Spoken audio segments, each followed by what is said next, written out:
அனைவருக்கும் என்னுடைய ஓய்வு நாள் நல்வாழ்த்துக்கள். நம்ம இன்றைக்கி பாடத்துக்குள்ளே கடந்து செல்லலாம். இந்த காலாண்டு நம்ம எந்த தலைப்பின் கீழே படிச்சிட்ருக்கோம்? அன்பும் நியாயமும் உள்ள தேவன். அதில் இன்னைக்கான பாட தலைப்பு தேவ அன்பின் கோபம். இன்னைக்கான மனன வசனம், அவரோ அவர்களை அழிக்காமல் இரக்கம் உள்ளவராய் அவர்கள் அக்கிரமத்தை மன்னித்தார். அவர் தமது உக்கிரம் முழுவதையும் எழுப்பாமல் அநேக தரம் தமது கோபத்தை விலக்கிவிட்டார். சங்கீதம் 78:38. பாடத்துக்குள்ளே போகிறதுக்கு முன்னாடி நாம் யாவரும் தலை தாழ்த்தி ஜெபிப்போமாக. அன்புள்ள பரமபிதாவே, ராஜா, அந்த அருமையான ஓய்வு நாளுக்காக நன்றி ஆண்டவரே. இப்போதும் தேவ அன்பின் கோபம்ன்ற தலைப்பின் கீழே நாங்கள் படிக்கும் போது சரியாக நாங்கள் புரிந்து கொள்ள ஆவியானவர் எங்களோடு இடைப்பட கிருபை செய்யுங்க. என்னை மறைத்து நீங்கள் வெளிப்படுங்க ராஜா. இயேசுவின் மூலம் ஜெபிக்கிறோம், ஜெபம் கேளும் அன்பு பிதாவே, ஆமேன். God is love, அப்படிதானே? தேவன் அன்பாகவே இருக்கிறார். அவர் கோபம் வருமா? ஆமாம், அன்பின் தேவன், அதே சமயத்தில் நீதியின் தேவன். நீதியின் தேவனை குறித்து தான் நம்ம இன்னைக்கு பார்க்க போகிறோம்.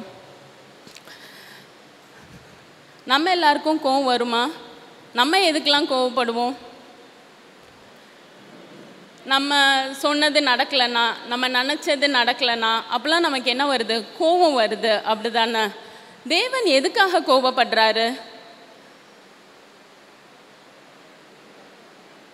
நம்ம பாவம் செய்யும் போது, ஒரு தீமை நடக்கும் போது தேவனுக்கு அது கோபம் வருது. ஏன் அப்படின்னா, அந்த தீமை நம்மளை பாதித்தாலோ இல்லைன்னா பிறரை பாதிக்கும் போதோ தேவனுக்கு கோபம் வருது. பிள்ளைங்க தப்பு செஞ்சால் நம்ம கண்டிக்கிறோம்ல. நம்ம எதுக்கு கண்டிக்கிறோம்? பிள்ளைங்க அந்த தவறை பழகக்கூடாது, அதை அவங்க குணமாக மாறக்கூடாது, தப்பு செய்யக்கூடாது அப்படின்றதுக்காக நம்ம கண்டிக்கிறோம். அதே போல் தேவனும் நம்ம பாவ வழியில் நடக்கும் போது நம்மளை தண்டிக்கிறாரு. ஏன்னா அவர் பாவத்தை வெறுக்கிறாரு, தீமையை அவர் வெறுக்கிறாரு. அது இல்லாமல் இருக்கணும் அப்படின்றது தான் தேவனோட எண்ணம். இஸ்ரவேல் ஜனங்களை அவரோட சொந்த ஜனமாக அவர் தெரிந்து கொண்டார். அவரோட அன்பை எல்லாருக்கும் பிரதிபலிக்கிறதுக்காக தெரிந்து கொண்டார். ஆனால் அந்த ஜனங்கள் என்ன பண்ணாங்க? அநேக தரம் தேவனை விட்டு வழி விலகி சென்றுட்டே இருந்தாங்க. அதை நம்ம சரியாக சங்கீதம் 78 நம்மளால் பார்க்க முடியும். அது ஒரு நீண்ட சங்கீதம்.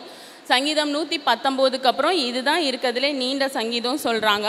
இது இஸ்ரவேல் ஜனங்கள் எகிப்திலேருந்து புறப்பட்டது முதல் தாவீது அரசாட்சிக்கு வர்றது வரைக்கும் நடந்த நிகழ்வுகள் எல்லாம் இந்த சங்கீதத்தில் குறிப்பிடப்பட்டிருக்கு. திரும்பி திரும்பி அந்த மக்கள் என்ன பண்ணுறாங்க அப்படின்னா, தேவனுக்கு விரோதமாக பாவம் செஞ்சிட்டே இருக்காங்க. தேவன் அவங்கள மன்னிச்சிட்டே இருக்காங்க. அதுதான் நமக்கான மனன வசனமாக இன்றைக்கி நம்ம பார்த்தோம். அதில் என்ன நம்ம பார்க்குறோம் அப்படின்னா, அநேக தரம் தமது கோபத்தை விலக்கி விட்டார். அவங்க எவ்வளோதான் அவருக்கு விரோதமாக பாவம் செஞ்சாலும் அநேக தரம் அவர் விலக்கி இருந்தார்.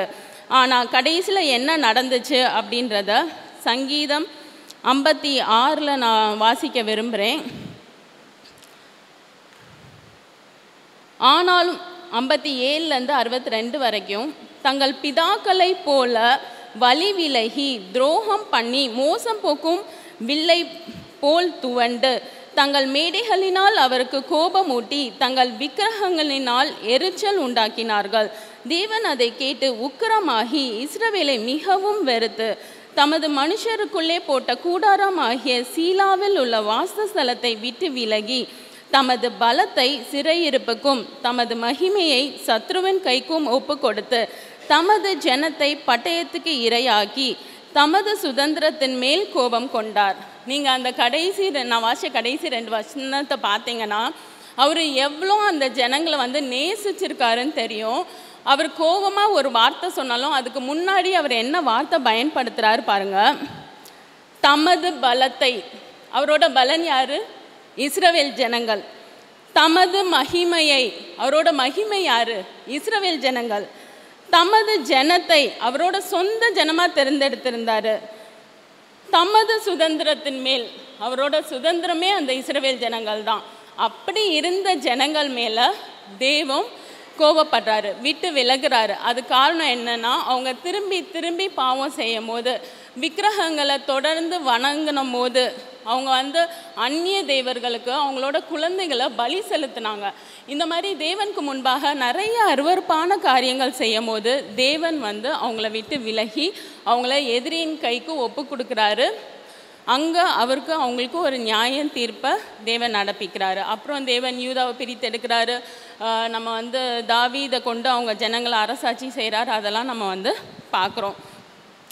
அதே சமயத்தில் இந்த 10 வாதைகள் எகிப்துக்கு வந்துச்சுல்ல, அந்த 10 வாதைகள் எதுக்கு அனுமதிச்சிருப்பாரு அப்படின்னா, அவங்க நிறைய தெய்வங்களை கும்பிட்டுட்டு இருந்தாங்க அந்த எகிப்து ஜனங்கள். அந்த 10 வாதைகளுமே அவங்க தெய்வமாக நினச்ச ஒவ்வொரு காரியம்தான். இப்போ நைல் நதியை தேவன் ஏன் அடித்தாரு அப்படின்னா, நைல் நதி தான் உங்களுக்கு எல்லா வளங்களும் தருது அப்படின்னு அது ஒரு தெய்வமாக நினச்சாங்க. ஒரு தவளை உருவத்தில் ஒரு தெய்வம், அதுதான் அவங்களுக்கு குழந்தை பாக்கியத்தை தருது அப்படின்னு நம்பினாங்க. அப்போ தேவன் அவங்க வீடு ஃபுல்லாக தவளை, அவங்க மேலே தவளை, தட்டில் தவளை தெய்வம் நினைக்கிறாங்க. ஆனால் அது அவங்க கூட இருந்துச்சுன்னா அது எப்படி இருக்குது, எவ்வளோ அருவருப்பாக இருக்குல்ல. அப்போ அது தெய்வமா? அது தேவன் இல்லையே, நான் தானே தேவன் அப்படின்றத தான் தேவன் அந்த மக்களுக்கு புரிய வைக்கிறாரு.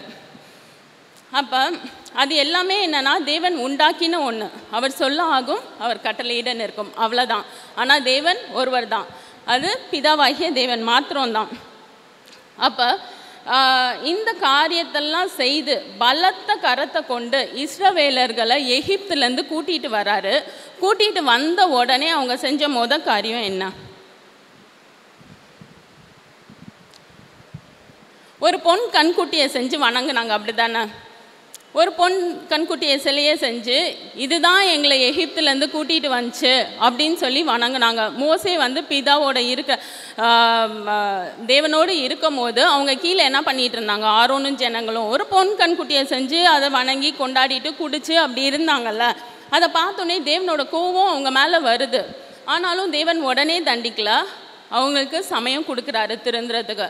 அப்படியும் மூர்க்கமாக சில பேர் அதே பழக்கத்தில் இருக்கும் போது தான் தேவன் அவர்களை அறுப்புண்டு போக பண்ணுறாரு.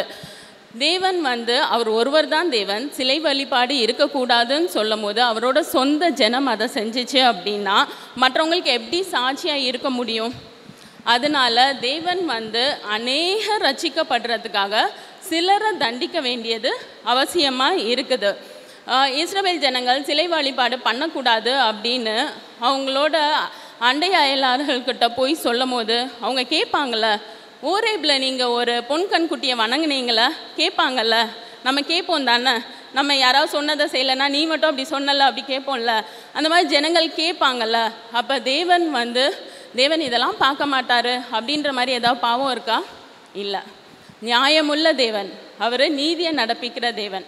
அப்போ அந்த இடத்துல அவர் என்ன பண்ணுறாரு அப்படின்னா, அந்த தீங்கு அவங்களுக்கு வர பண்ண வேண்டியது அவசியமாக இருக்குது. எல்லாருக்கும் ஒரு எச்சரிப்பு உண்டாகும்படியாக தேவன் கோபத்துக்கு தாமதிக்கிறார் அப்படின்றதுக்கு இன்னும் ஒரு நல்ல எடுத்துக்காட்டு என்ன அப்படின்னா, நினிவே பட்டணத்தின் மீது தேவன் வைத்திருந்த இரக்கம். நினிவே பட்டணத்தில் என்ன நடந்துச்சுன்னு நமக்கு தெரியும் அந்த கதையெல்லாம். யோனாவை தேவன் அனுப்புகிறாரு. தேவன் இஸ்ரவேல் ஜனங்களுக்கு மட்டும் இல்லை, இஸ்ரவேலர்களையும் தாண்டி புறஜாதிகள் இடத்துலையும் தேவன் எப்படி கிருபையாக நடந்துக்கிறாரு அப்படின்றதுக்கு ஒரு எடுத்துக்காட்டு தான் அந்த யோனாவோட கதை. நினிவே மக்கள்லாம் எப்படிப்பட்டவங்களாக இருந்தாங்க அப்படின்னா, ரொம்ப க்ரூவல் பீப்புள் சொல்கிறாங்க, கொடூரமான ஜனங்களாக இருந்தாங்க அப்படின்னு சொல்கிறாங்க. தேவன் அவங்கள அடிக்கணும்னு நினச்சாரு. அதுக்கு முன்னாடி அவங்களுக்கு ஒரு சான்ஸ் கொடுக்குறாரு. யோனாவை போய் பிரசங்கம் பண்ண சொல்கிறாரு. யோனாவும் பேசுகிறாரு. இதுக்கு ஒத்த இன்னொரு காரியம் என்ன அப்படின்னா, எரேமியா இஸ்ரவேல் ஜனங்களுக்குள்ளேயும் இது நடக்கும். அப்போ எரேமியா போய் இஸ்ரவேல் ராஜாட்ட பேசுவார். பேசும்போது அந்த ராஜா அவர் சொல்கிறத கேட்க மாட்டார். அவர் சொல்வார், தேவனோட கோபாக்கினே வரத்துக்கு முன்னாடி நம்ம மனம் திரும்பினா தேவன் நம்மளை மன்னிக்க வல்லவராக இருக்காருன்னு. ஆனால் இஸ்ரவேல் ஜனங்கள் கேட்க தயாராக இல்லை. ஆனால் இங்கே யோனா பார்த்தீங்கன்னா புறஜாதிகள் இடத்துல போய் சொல்கிறாரு, உடனே அந்த ராஜா என்ன பண்ணுறாருன்னா ரெட்டுடுத்தி சாம்பலில் உட்காந்து உபவாசம் பண்ணி ஜெபம் பண்ணி அவர் பண்ணதும் இல்லாமல் ஜனங்கள் எல்லாரும் அதை பண்ணணும் அப்படின்னு கட்டளையிடுறாரு. அங்கே உள்ள மிருகங்கள் முதற்கொண்டு எப்படி இருக்குது அப்படின்னா, மிருகங்கள் முதற்கொண்டு சாப்பிடக்கூடாது, தண்ணி குடிக்கக்கூடாது, ரெட்டுடுத்தணும் அப்படின்னு அவர் கட்டளை பிறப்பிக்கிறாரு. ஒருவேளை தேவன் இறக்கப்பட்டு நம்மளை மன்னிச்சாருன்னா அப்படின்ற ஒரு மனத்தாழ்மை அவங்களுக்குள்ளே வந்துச்சு. தேவன் அதை பார்த்து மனதுருகி அவங்கள வந்து மன்னிக்கிறாரு. யோனா 3ஆம் அதிகாரம் 10ஆம் வசனம் அதில் நம்ம பார்க்குறோம், அவர்கள் தங்கள் பொல்லாத வழியை விட்டு திரும்பினார்கள் என்று தேவன் அவர்களுடைய கிரியைகளை பார்த்து தாம் அவர்களுக்கு செய்வேன் என்று சொல்லியிருந்த தீங்கை குறித்து மனஸ்தாபப்பட்டு செய்யாதிருந்தார். அப்போ நம்ம மனம் மாறுறோம், நம்ம பாவ வழியை விட்டு விலகுறோம் அப்படின்னா தேவன் என்ன பண்ணுவார்? நம்ம மேலே தீங்க வரவிக்க மாட்டார். அவர் வந்து நம்மளை ரட்சிக்கிறது தான் அவரோட எண்ணம். நம்ம அழிக்கிறது அவர் எண்ணமா? அவர் எதுக்காக நமக்கு தீங்க கொடுக்குறாரு? நம்ம பாவம் செய்யக்கூடாது அப்படின்றதான், ரட்சிக்கணுன்றது மட்டும்தான் தேவனோட எண்ணமாக இருக்குது. கிருபையினால் விசுவாசத்தை கொண்ட ரட்சிப்பு இஸ்ரவேலர்களுக்கு மட்டும் இல்லை, புறஜாதிகளுக்கும் உண்டு அப்படின்றத தேவன் அங்கே காட்டுறதை நம்மளால் பார்க்க முடியுது. இந்த பாடத்தில் இன்னொரு காரியம் நம்ம கற்றுக்க வேண்டியதாக இருக்குது. தேவன் அவங்கள மன்னிச்சிட்டாங்க.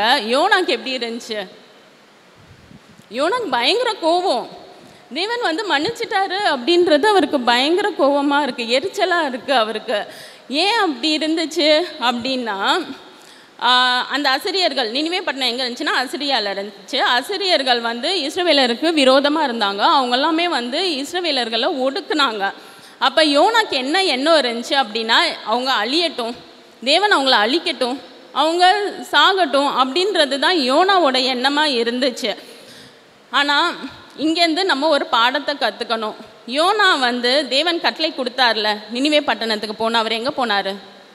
தர்ஷீஷுக்கு ஓடி போனார். தேவன் கட்டளை அவர் செஞ்சாரா? அவர் செய்யலை. ஆனால் தேவன் மன்னிச்சார்.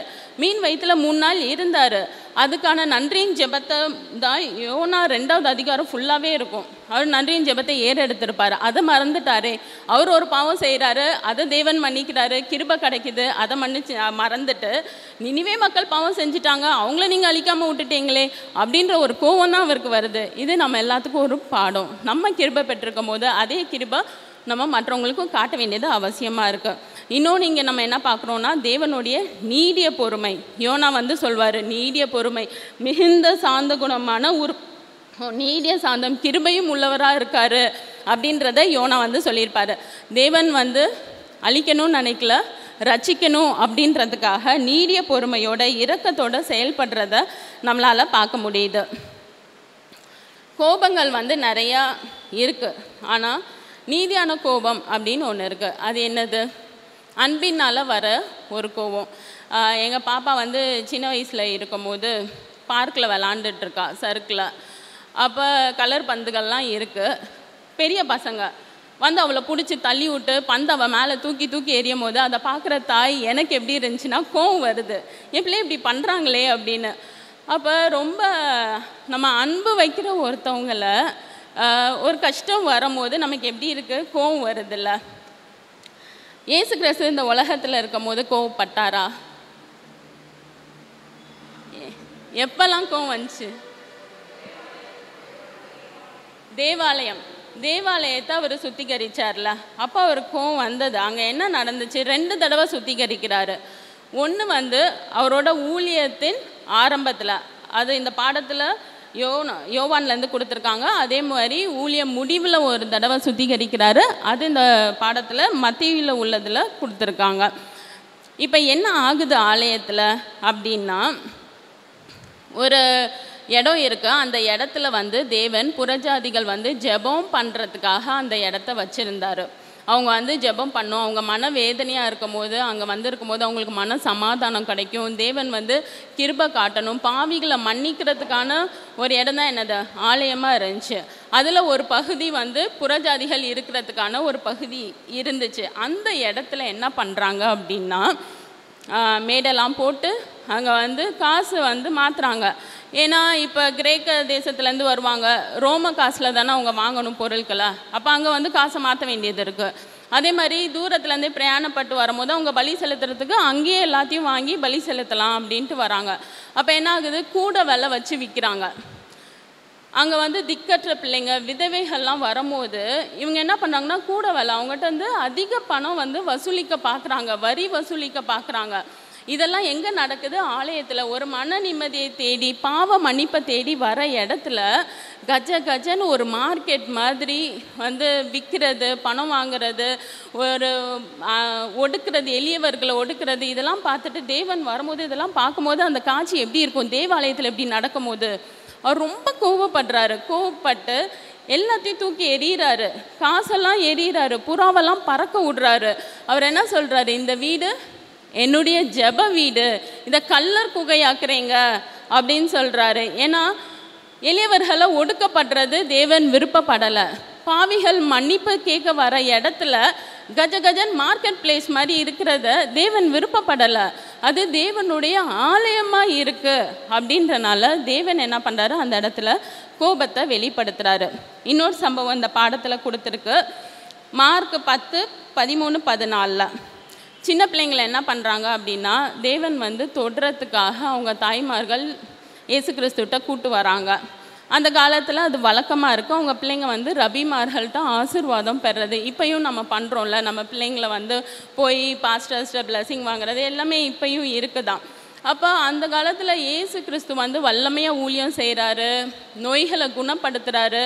அப்போ அவரை வந்து இரட்சகர் நம்புகிறாங்க. நம்பின தாய்மார்கள் என்ன பண்ணுறாங்கன்னா அவங்க பிள்ளைகளை கூட்டு வந்து தேவன் அவங்க பிள்ளைங்களை ஆசீர்வதிக்கணும்னு விரும்பி இயேசு கிறிஸ்து கிட்ட கூட்டிகிட்டு வராங்க. அப்போ சீஷர்கள் என்ன பண்ணுறாங்கன்னா அவங்கள அதட்டுறாங்க.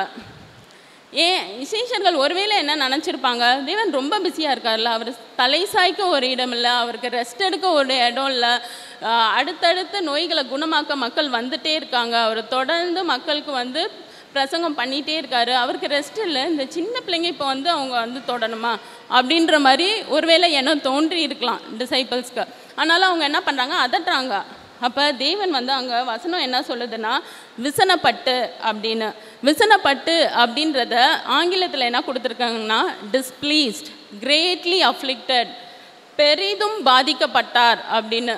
அப்படி அந்த சின்ன பிள்ளைங்களை அதட்டுறது தேவனுக்கு எப்படி இருந்துச்சு, பெரிதும் ஒரு பாதிப்பை அவர் மனசில் ஏற்படுத்துது. ஏன் அப்படின்னா தாய்மார்கள் வந்து அவங்க பிள்ளைங்களை ரொம்ப ஆசையாக தேவன் தொடணும்னு வரும்போது அவங்கள ஒடுக்கிறத தேவன் விருப்பப்படலை. அப்போ அவர் சொல்கிறாரு, அவங்கள அதட்டாதீங்க, பரலோக ராஜ்யம் அப்படிப்பட்டவர்களுடையது. அங்கேயும் அவர் ஒரு பாடத்தை தான், அவர் கோவப்பட்டாலும் அங்கே ஒரு பாடத்தை தான் சொல்லித்தராரு.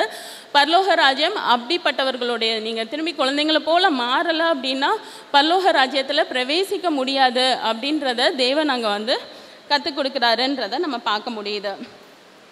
அதே போல் மார்க் 3:1-5 இங்கே ஒரு சூம்பின கையுள்ள ஒரு மனுஷனை பற்றி கொடுத்துருக்காங்க. அவன் தேவாலயத்தில் இருக்கான். அப்போ கண்டிப்பாக தேவன் வந்தால் என்ன பண்ணுவார், சுகமளிப்பார் அப்படின்னு சொல்லி அவங்களுக்கெல்லாம் தெரியும். அப்போ அவங்களாம் காத்துக்கிட்டு இருக்காங்க, அவரை வந்து கையும் களவுமாக பிடிப்போம், ஓய்வு நாளில் அவர் வந்து சுகமளிச்சா அவரை பிடிச்சிடலாம் அப்படின்னு காத்துட்ருக்காங்க. அவங்க இதயத்தை அறிந்த தேவன் என்ன சொல்கிறாரு அப்படின்னா, ஜீவனை காப்பதோ, நன்மை செய்வதோ தீமை செய்வதோ, ஜீவனை காப்பதோ அழிப்பதோ எது நியாயம் அப்படின்னு கேட்குறாரு. Direct question.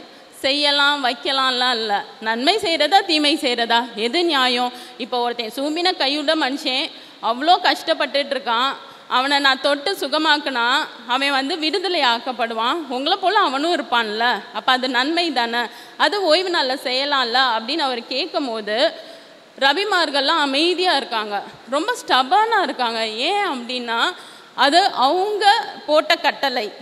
அவங்க நிறைய கட்டளை போட்டாங்களே, தேவன் போட்ட கட்டளை இல்லைல்ல, நிறைய கட்டளை போட்டாங்க. அதில் ஒன்று என்னது, ஓய்வு நாளில் சுகமளிக்கக்கூடாதுன்னு. அப்போ அவங்க வந்து தேவனை பிடிக்கணும், இயேசு கிறிஸ்துவை பிடிக்கணும் அப்படின்னு பார்க்குறாங்க. அப்போ தேவன் அவங்க இதயத்தோட கடினத்தை நினச்சி விசனப்படுறாரு. விசனப்பட்டு அவனை சுகமாக்கிடுறாரு. அப்போ ஓய்வு நாளில் நல்லது செய்கிறத கூட அவங்க வந்து விருப்பப்படலை ரபிமார்கள். இப்போ அவங்களுக்கு ஒன்றுன்னா அவங்க அப்படி நினச்சிருப்பாங்களா? வேற ஒரு ஆளுன்றனால அவங்களுக்கு என்ன தோணுது, ஓய்வு நாளில் செய்யக்கூடாது அப்படின்னு தோணுது. இந்த 3 காரியத்துலேயும் நம்ம என்ன பார்க்க முடியுதுன்னா தேவன் விசனம் அடைந்தார். தேவன் மன வருத்தப்பட்டார். அவரோட மன வருத்தத்தினால ஒரு கோபத்தை வெளிப்படுத்துகிறாரு அப்படின்றத தான் நம்ம இந்த 3 காரியத்தில் பார்த்தோம். தேவனோட கோபத்தை நிறைய நேரங்களில் நம்ம என்ன பண்ணுறோன்னா, நம்ம பழி வாங்குகிற குணத்துக்கு சாதகமாக நம்ம பயன்படுத்திக்கிறோம். தேவன் கோவப்பட்டார், அதனால் நானும் கோவப்படுவேன், நல்லது செய்கிறதுக்கு கோவப்படலாம் அப்படின்னு சொல்லிட்டு நம்ம நினைக்கிறோம். ஆனால் பழைய ஏற்பாடும் சரி, புதிய ஏற்பாடும் சரி, தெளிவாக என்ன சொல்லுது அப்படின்னா, பழி வாங்கிறது எனக்குரியது, நானே பதில் செய்வேன் அப்படின்னு கர்த்தர் சொல்கிறாரு. அவன் என்னை பார்த்து இப்படி சொல்லிட்டான், என்னை பார்த்து இப்படி செஞ்சிட்டான், நான் திரும்பி கேட்காம விட மாட்டேன், நான் திரும்பி பதில் சொல்லாமல் இருக்க மாட்டேன், கொடுக்காமல் இருக்க மாட்டேன் அப்படிலாம் நிறைய நேரம் நம்ம மனசுக்குள்ளே அப்படியே கோவம் கொந்தளிச்சிட்டு வருதில்ல. ஆனால் நம்ம அப்படி செய்யலாமா? அப்படி செய்யக்கூடாது. பவுல் அப்போஸ்தலர் என்ன சொல்கிறார்? எடுத்தவங்க வாசிங்க. ரோமர் 12:17-21 ரோமர் 12:17-21 இல்லை நம்ம என்ன பார்க்குறோம் அப்படின்னா, கூடுமானால் உங்களால் நானும் மட்டும் எல்லா மனுஷரோடும் சமாதானமாய் இருங்கள். கூடுமானால் கரெக்டாக வார்த்தையை போட்டிருக்காரு. கூடுமானால் நம்ம எல்லாருக்கூடையும் எப்படி இருக்கணும்? சமாதானத்தோடு இருக்கணும். தீமையை தீமையினால் வெல்லப்படாமல் தீமையை நன்மையால் வெல்லணும் அப்படின்னு சொல்லி பவுல் அப்போஸ்தலர் இங்கே நமக்கு சொல்லி தராரு. தேவன் ஒருவனை ரட்சிக்கணும்னு சித்தமாக இருந்தால் அதுக்கு தடையாக இருக்கிறதுக்கு நம்ம யார்? அப்படி தானே? தேவன் அவரை மன்னிச்சு ஏற்றுக்கொள்கிறாரு. ஏன்னா ஒருத்தர் எந்த சூழ்நிலையில் அந்த காரியத்தை செஞ்சுருப்பாருன்னு நமக்கு தெரியாது. அறியாமல் செஞ்சுருக்கலாம், அந்த சூழ்நிலை அவர் அப்படி ரியாக்ட் பண்ண வச்சிருக்கலாம். ஆனால் அவங்க இதயத்தின் எண்ணம் யாருக்கு தெரியும்? தேவனுக்கு மாத்திரம்தான் தெரியும். ஒருத்தனை அழிச்சா அங்கே என்ன ஆகும்? ஒருத்தனை அழிச்சா அங்கே ஒரு பெரிய கூட்டத்தார் ரட்சிக்கப்படுவாங்களா? ஒருத்தனை மன்னிச்சா அவன் ரட்சிக்கப்படுவானா அப்படின்றது தேவனுக்கு மட்டும்தான் தெரியும். நம்மளோட கோபம்லாம் எப்படி இருக்குது? நான் ஒரு சிறு கதையை சொல்ல விருப்பப்படுறேன். மனுஷனோட கோபத்தை குறித்து. ஒரு சின்ன பையன் இருக்கான், அவங்க அப்பா காரை கழுவிட்டு இருக்காங்க. அப்போ அந்த சின்ன பையன் கல்லை எடுத்து காரில் கீச்சிட்ருக்கான். அதை பார்த்து அப்பாவுக்கு ரொம்ப கோவம் வருது. கையில் என்ன பொருள் இருந்துச்சுன்னு தெரியல, அவர் அதை வச்சு கையிலே அடிக்கிறாரு. அப்போ அந்த பையனோட கை ஃபுல்லாக ரத்தம் ஆகிடுது. அவரை தூக்கிட்டு ஹாஸ்பிட்டல் ஓடுறாரு.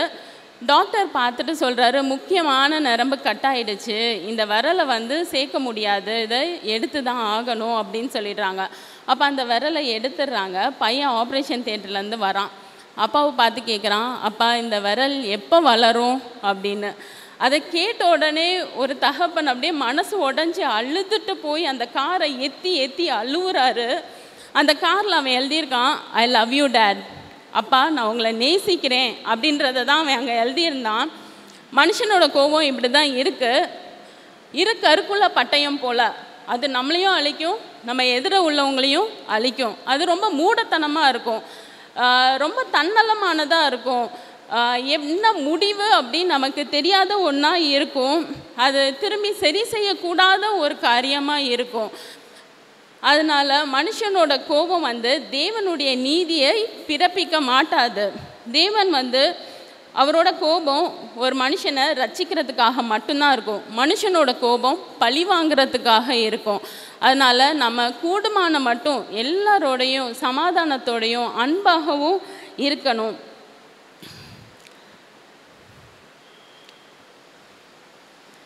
தேவனுடைய கோபம் அநியாயத்துக்கும் தீமைக்கும் எதிராக இருக்குது. நம்ம பாவம் செய்கிறோம் அப்படின்னா அதுக்கு தான் நம்ம பாவ வழியை விட்டு விலகணும் அப்படின்றதுக்காக மட்டும்தான் தேவனோட கோபமாக இருக்கும். நம்ம அப்போ தானே நம்ம பிள்ளைங்க மேலே கோவப்படுறோம். நம்ம பிள்ளைங்க மேலே நம்ம அடிச்சிட்டோம் அப்படின்னா நம்ம மனசு எப்படி இருக்குது? ரொம்ப மன வேதனையாக இருக்குல்ல. அப்போ பாவிகளாக இருக்க நமக்கே நம்ம பிள்ளைங்க மேலே, அவங்க பிள்ளைங்க தப்பு செய்கிறாங்க, அவங்கள அடிக்கிறோம் அப்படின்னா பிள்ளை அழுகுறா, என் பிள்ளையை நான் அடிக்கிறேன் அழுறா அப்படின்னா எனக்கு எப்படி இருக்குது? மனசு கஷ்டமாக இருக்குது. உடனே கூட்டு வச்சு அரவணைக்கணும் அப்படின்னு தானே தோணுது. மனுஷனாக இருக்க நமக்கு அப்படி இருக்கும் போது அப்போ தேவனோட கோபம் எப்படி இருக்கும்? அவர் என்றைக்குமே மனசார கோபப்படுறதே இல்லை. அவர் கோபத்தை காட்டணுன்றது அவர் எண்ணமும் இல்லை. நம்ம பாவம் செய்யாமல் இருக்கணுன்றது மாத்திரம்தான் அவருடைய எண்ணமாக இருக்கு. ரோமர் 5:6-17 வாசிக்க விரும்புகிறேன்.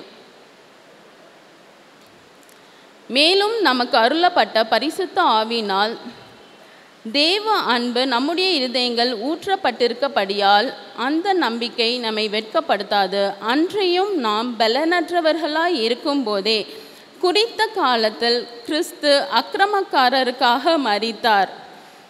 குறித்த காலத்தில் கிறிஸ்து அக்கிரமக்காரருக்காக மரித்தார். நீதிமானுக்காக ஒருவன் மரிக்கிறது அரிது. நீதிமானாக இருக்கும் போதே ஒருத்தர் மரிக்கிறது அரிது.